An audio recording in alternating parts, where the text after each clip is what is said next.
Are you ready for it? Are you ready for it?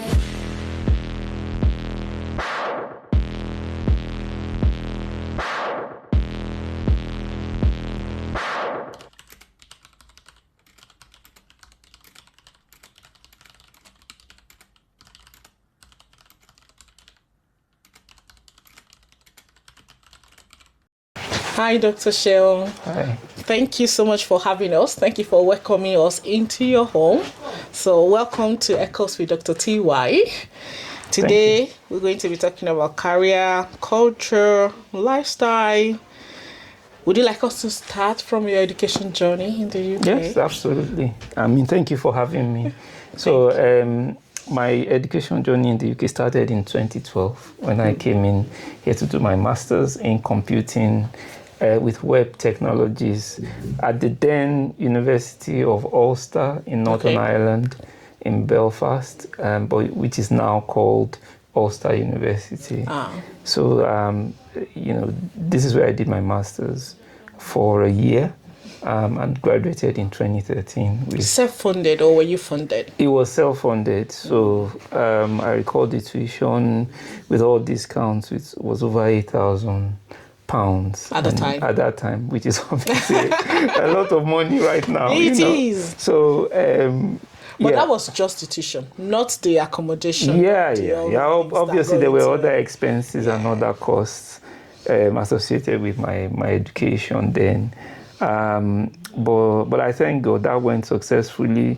And shortly before I finished my master's, I got 2 PhD offers. One at Birkbeck College, University of London, and then at Queen's University in Belfast. And so, having thought about where I should go, actually Birkbeck interviewed me for a funded position, which I was not successful, but they said, you have a good idea.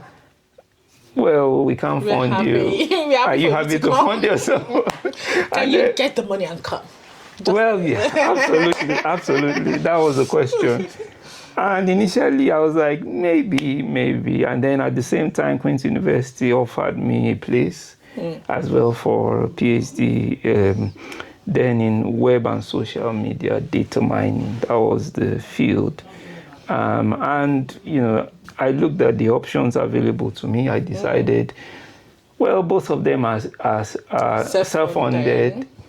I've been familiar with the terrain of Northern Ireland. I think I want to stay here, even though it's always very rainy compared to London. Is it not rainy everywhere? It does rain more, but in Northern Ireland, it's a green island, so it's constantly raining. But I decided I would stay there, and so that's where I was. Can I pause you for a minute? Yes. When you were making that decision, were you alone or were you with your family? Do you have to put your family into consideration? Yes, I did. And that's a good question. I think I was looking at the cost of living in London as well. If I were to go to London to do my PhD for 4 years or 3 years at least, accommodation will be something to worry about. Will I have to commute into the campus? So those were things I was getting. And did I want my children to grow up in London? That was another. I would not get into that. But it was both were self-funded. Yes. But you are comfortable in this terrain, and your family. It is a lot more cost-effective for you to stay back in Northern Ireland. And then Queen's University of Belfast was also a Russell Group university, which I felt, in terms of reputation and upon completion, would help me in my career,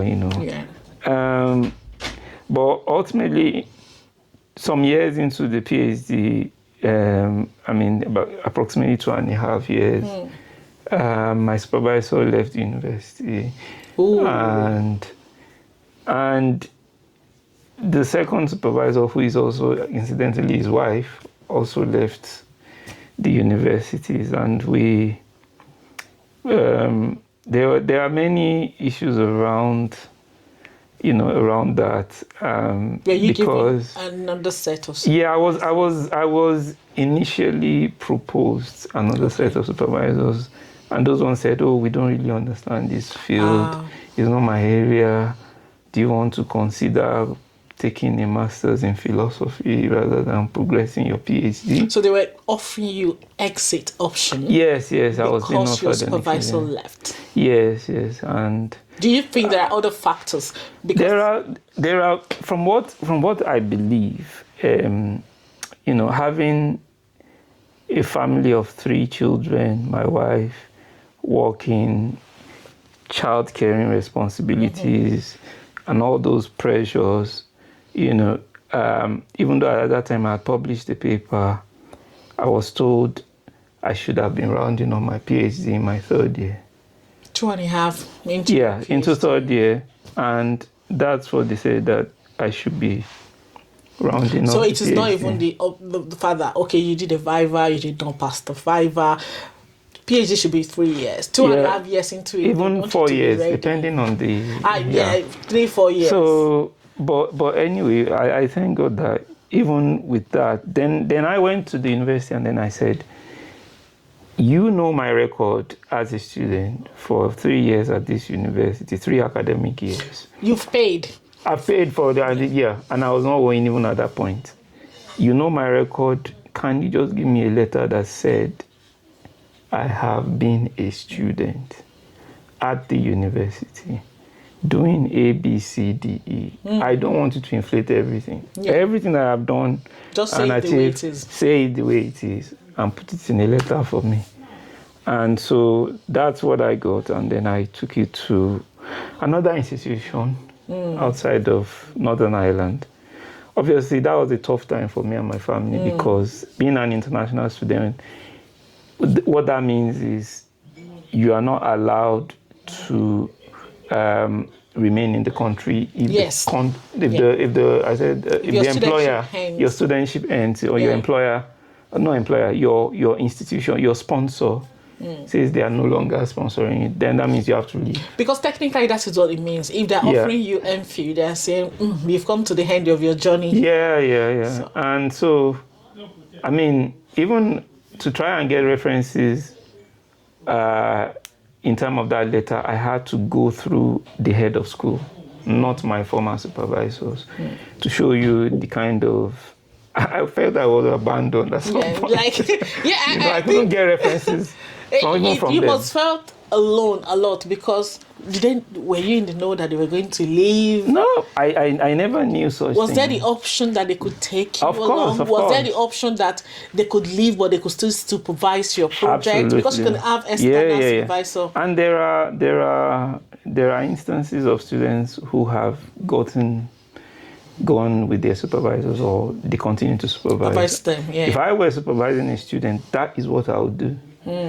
So in my current, so where that led us to eventually is they gave me the letter, the head of school, and then I took the letter to Sheffield Hallam University, and they said, "Wow, you've published all this, you've done this in so forth, you've completed the PhD, and you've not completed the PhD. Come, we'll take you." And then I went in my 2 years, because the work had progressed and it had moved rapidly, because I was already rounding up. Within a year or two, I published 3 papers. What? 2 Were you sleeping? No. I published 3 papers, and these 2 of the 3 papers were in B conferences. They are not A-star, but they were B. That B in computer science is a big deal. So, for example, I had in ASONAM, and I had in, ICASP. In fact, my paper was nominated for the Best Student Paper Award. Let's take some step backward. In that, because you were at some point in this journey, they've told you take MPhil or go. Yeah. It is more like saying you're not good enough, or it's more like absolutely. saying, you can interpret it a lot of ways. Yes. And then you move to another institution. Yeah. and within a short period of time, you had 3 people. They said, you've done this, you've done, and Lord, we want you, please come. Yeah. I think that's the power of support, right? So if the work was there, the idea was there, the novelty was there, the contribution was there, but the support to help bring that, to grow it, to bring it out, was lacking. I mean, so I was always engaging, going to meetings, meeting my supervisor, coming up with the ideas, but there was no actual encouragement or support. Or mentorship. Mentorship wasn't there. And which is one of the things I find with my PhD students now. Eventually, you have to, while obviously it is the PhD, the students' project, it's their project. It's the priority. It's their priority. Yeah. But you need to offer some form of guidance. Yes. And for a young researcher like myself, an ECR, an early career researcher. Are you still early career, Dr. Seun? No, well, I mean, that word is subjective, depending on how you look at it. So, but as a very young researcher, then I was barely learning the ropes, trying to come up with. But I'm glad because coming to Sheffield Hallam, moving from Northern Ireland to England, he opened a lot of doors for me. Before I finished my program, I got a job as a lecturer in the university. It's in that same position I got promoted to senior lecturer before. Within this was in the space of 3 years. I became SL in 3 years. I learned a lot. I became a course leader in my first year. I developed with the mentorship of another colleague, which I say mentorship is important. It is. We developed a course called MSc Data Analytics with Banking and Finance, which is still doing well at Sheffield Hallam right now. We recruited the first set of students, 20, another 30, and the course continued to grow, gathering income. Within first 3 years, we've gotten over $500,000 in tuition income for the university. So, from there, the experience, before I then decided, I wanted to rise more. Then went to Manchester Metropolitan University. I'm still going to go back to Northern Ireland, if you allow You'll go back me. to Northern Ireland. I still want to go back to that story. You signed up for a PhD. Yes. And 2.5 years into it, they say take MPhil and then go. Did you say, okay, at any point in time, did it occur to you that, okay, maybe that's okay, maybe MPhil is not such a bad idea? Well, this is not me. Or was it just straight that, no, this cannot be me, this is not my story? It was mixed feelings. It was mixed feelings. But I believe I was being treated unfairly. Okay. In terms of that, I don't hold any hard feelings, and I think that's about life. You don't hold on to the grudges of the past. The future is more important than the past, though we learn from the experiences of the past at the same time. But I felt at some point I did have that feeling that maybe I'm not good enough to get a PhD. Maybe I'm just messing about. Because I'm thinking it could also bring some imposter syndrome, self-doubt. Absolutely. In that was your ability, coming up. because I don't want to say institutional, but everybody is saying this is what we are going to give you, you take it up. Yeah. We cannot supervise. It just means it means this is the end of the journey for you. How did you come out of that? How do you come out of that self-doubt? How do you come out of that? I think my family and my friends, in my personal faith as well in God, was one of those things that encouragement. My wife was a very good source of encouragement. We had some friends as well that would make suggestions and just check up on us. I think when someone says your network determines your net worth, leveraging on people as well to ask questions. There's no problem that anybody faces that others have not faced before. There's no new problem. Problem always exists. And that's the nature of life. And so how do we come out of those challenges and rise Above it. those Resilience. challenges. Is that exactly? Resilience. How do you come out of Yeah. it? How do you learn from it? But you come out stronger. You come Absolutely. out better. Yeah. And that's what matters the most, is to make sure that we come out better. Someone says, what doesn't kill us only makes us stronger. Yeah. And I find that, that challenge that we had, which lasted because I was without a supervisor for a period of about 3 months. So the school was not saying anything. The other supervisor was not replying emails either, So it was a time of challenge. It was trying time for my family as well, because it was like, are we going to then have to go back home to Nigeria? No. And that was very, very traumatic for my wife as well. I mean, we had just had a child as well at that time. So yeah, so it was quite I don't dicey. need to bring back no, it's fine. any bad memories, but I just we thank God we got out of it. I just think it is good that people watching know that there's always a light at the end of the tunnel. Absolutely. And just like you said, there's no new problem. But at the time of going through the problem, sometimes it will seem to you that you are the only one going through this problem, and you can't see beyond the problem. But stories like this would always show you that you can come out, out strong. Yeah, absolutely. I mean, I personally could not relate to people that face, because I knew about people that would go to their PhD and they finish. But it will happen to me. I don't know, because I did very well in my master's. I almost had a distinction. I had 68% in my MSc, and so I was like, I would not find myself in this kind of situation. I wanted to do research. I didn't do it because I just wanted to do a PhD. I wanted to do research, and I started liking research when I was doing my my MSc coursework. The project. Then you start exploring. Even before the project, the other courseworks in our first and second semesters, where they used to go and research about this topic, right? So I was like, they are getting things from the internet. You love the idea. I love the idea, pulling together the references, building, your bibliography, Google Scholar, using different databases to try and, get link information, critical reasoning, and all that. So I enjoyed doing it. And then I said, well, maybe PhD may not be a bad idea after all. So you're leading me to another question about your career choice. So it appears to me, correct me if I'm wrong, before you started your master's, PhD was not on the... It was not officially. Not part of your it was journey. Not part. So, that's a good question. Initially, I wanted to be a software engineer, and so my plan was, okay, once I do this PhD, MSc, I'll get a job as a software engineer. And I started applying. I applied to a few positions. But to be honest, then as well, there were other limitations around employing people, especially international students. A lot of restrictions, immigration issues and the likes around sponsorship. So it was really very tough. And then there was no post-study. Is it as tough as the terrain now?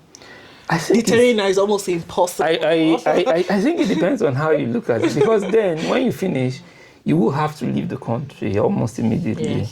But right now, you still have the option of 1.5 years now, post-study.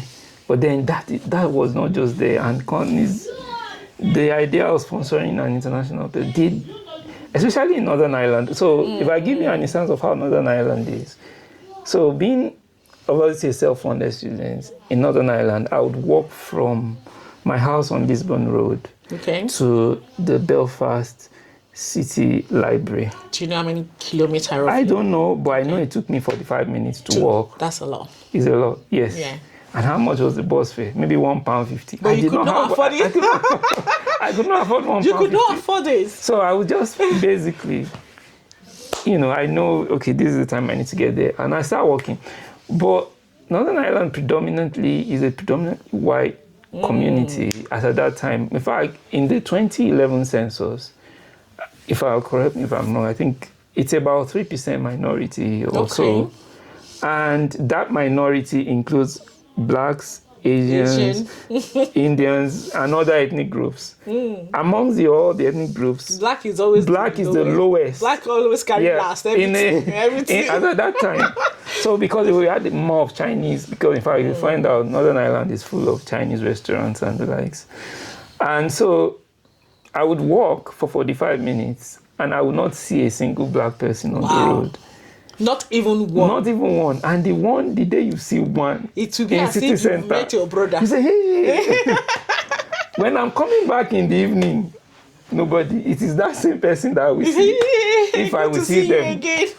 So it's so in terms of that community again matters, and I found that community in the church actually, because there was nowhere else. All my friends, or I would say colleagues at school, they were all locals. They were British or Irish, and so it was only in the church I was able to associate myself with black people, and to find that kind of community. Sense of community, and just because initially my wife was not there with me. My family did not join until I started the PhD. So for 1.5 years, I was without my family. So basically, that's another emotional toll on it. It is. There was one day I called my wife. I said, "Look, I'm coming home for Christmas." I said, "No, don't come. The money that you used to come, send it to us. We will come." It's the money that you used to come. You send it to us. We will add to it, and we will come and meet you. Sometimes I tell my family, "I'm coming back." They say, "Don't come. Send your flight money. Just we'll be all right. We will Just be okay send with the money." So I think that sense of community is very important. It helps to give that belonging, absolutely. Belonging. But I think nobody should be left alone to suffer, because if things were right, there should be some form of support, structure in place. Yes. Even within our institutions, to support these students, to support international exactly students, to help them feel more settled. I think gradually now you are beginning to see some institutions are recognizing it's coming up in trickles, but I think there's still more to be done to support them, just to help them settle into the system. So coming back to job after masters, so that underrepresentation significantly affect that someone would like to take a chance on you. Absolutely. That underrepresentation is quite, it's quite significant. I was privileged to meet one or two African lecturers. They did offer some guidance. So James Umoboy, he's one of the senior lecturers in the Department of Computing, and he offered some guidance around the British Computer Society, for example, as a professional organization, and encouraged me to attend their events, and then around looking for how to publish papers, even though his field was physics. There was the limitation. Advice also matters, because a lot of the culture sometimes you don't know it. They are not at all. They are not up. They're not in front of you like that. They don't. It doesn't jump out at you and say, "This is the opportunity. This is what you need to do." Do that. And nobody tells you. Nobody signposts. Well, they do, I think but things it's are not very changing. obvious. But I also think that it could be done better. It could be done. Yes. Yeah, I would think that it could be done better. Yeah. Yeah. So things will be done a bit more better. Around mentoring, around the structure, support for our community. But then at the same time, we need to understand that we are in a society that is constantly evolving. Times are evolving. Policies are also influencing the decisions of people, the university, the structures. So we know how that is affecting things around finances of universities, the limitation that they are having less students coming who are international. It means that these international students are bringing significant contribution financially. Yeah, they do. But if that gets withdrawn now, we are beginning to see the impact as well in terms of funding and even to the extent of some universities struggling financially.